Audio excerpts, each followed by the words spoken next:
विद्यार्थी मित्रांनो, मागच्या तासिकेला आपण मानवकेंद्री हे विचार पाहिले, तर आता या ठिकाणी सार्वजनिक सत्यधर्म हे आपण फुल्यांचे विचार पाहणार आहोत. महात्मा फुले यांचा सार्वजनिक सत्यधर्म ग्रंथ म्हणजे मानव मुक्तीचा महान संदेश देणारा ज्ञानकोशच होय. महात्मा फुल्यांनी सार्वजनिक सत्यधर्म पुस्तकातून मानवी मनाला बंदिस्त करणाऱ्या प्रत्येक सामाजिक संस्थेवर टीका केली. या पुस्तकात पूजा अर्चा, नामसंकीर्तन, अनुष्ठान, पापपुण्य, स्वर्ग नरक, जातीभेद, विधवा विवाह इत्यादी असंख्य विषयावर फुल्यांनी परखड मते मांडली आहेत. मानवाला मध्यवर्ती ठेवून त्यांनी आपल्या विचारांची स्पष्ट मांडणी केली. महात्मा फुले म्हणतात, माणूस हा प्राणी पशुपेक्षा श्रेष्ठ का आहे, तर मानवाकडे सारासार विचार करण्याची बुद्धी आहे. पशुपक्षी हजारो वर्षापासून एकाच घरट्यात वा ढोल्यात वास्तव्य करून राहत असताना मानवाने मात्र उत्तमोत्तम घरे सजविली आहेत. याचे रहस्य आपल्याला सांगता येईल, तर त्याला बुद्धी असल्यामुळे तो त्या पद्धतीने कार्य करू शकला, कारण पशुपेक्षा मानवाला जास्त बुद्धी आहे. तेव्हा मानवाने वेळीच सावरून मानवजातीच्या कल्याणासाठी आपल्या अद्वितीय शक्तीचा उपयोग करावा, असा विवेकनिष्ठ सल्ला महात्मा फुल्यांनी आपल्या सार्वजनिक सत्यधर्मातून दिलेला आहे.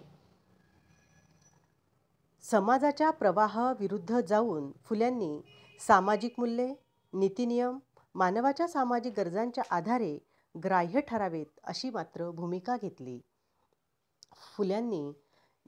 फुल्यांचा ज्योतिरावांचा सत्यधर्म हा पारंपरिक अर्थाने धर्म नाही.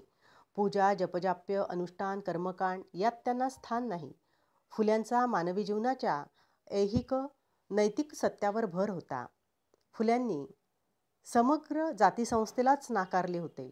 धार्मिक क्षेत्रात पुरोहित वर्गाने चालवलेल्या सरंजामशाही शोषणावर फुल्यांनी तीव्र टीका केली. धर्माच्या क्षेत्रात पुरोहितांची लुडबुड फुल्यांना मान्य नव्हती. ईश्वर आणि मानव यांच्यामधल्या दलालांची गरज नसल्याचे त्यांनी सांगितले. महात्मा फुल्यांच्या सार्वजनिक सत्यधर्मात ईश्वर आहे, पण त्याचे इतर धर्मापेक्षा स्वरूप वेगळे आहे. फुल्यांनी ईश्वरासाठी निर्मिक ही संज्ञा वापरली. निर्मिकाने अनंत सूर्यमंडळासह एकंदर सर्व प्राणीमात्रास या विश्वाच्या अमर्याद विस्तीर्ण पोकळीत निर्माण केले आहे. आपल्या सार्वजनिक सत्यधर्मातून त्यांनी सांगितले, ईश्वर, अल्ला, गॉड, ब्रह्म या सर्वांच्या विशिष्ट अनुयायांना सुद्धा आचरता येणारा हा धर्म आहे. महात्मा फुले यांचे क्रांतिकारी वेगळेपण अन्य समकालीन सुधारकांपेक्षा वेगळे होते.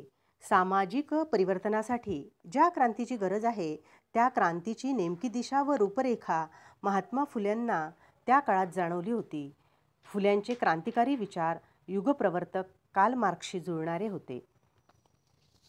फुल्यांनी तळागाळातल्या पशुतुल्य जीवन जगणाऱ्यांच्या मुक्तीचा मार्ग शोधण्याचा प्रयत्न केला.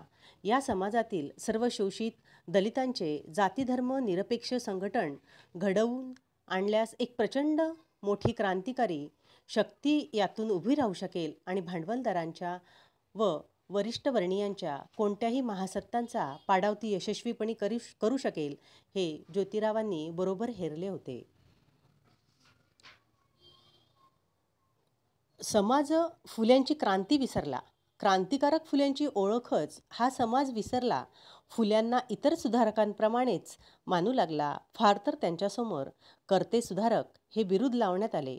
समाजाच्या हातून घडलेली चूक स्थितिवादी लोकांच्या पथ्यावरच पडली. म्हणून मूळ क्रांतिकारक स्वरूपात समाजासमोर आज त्याचे स्वरूप मांडणे फार अगत्याचे झालेले आहे. तर विद्यार्थी मित्रांनो, हा लेसन आपला या ठिकाणी संपलेला आहे. नंतर दुसऱ्या धड्याला आपण सुरुवात करू.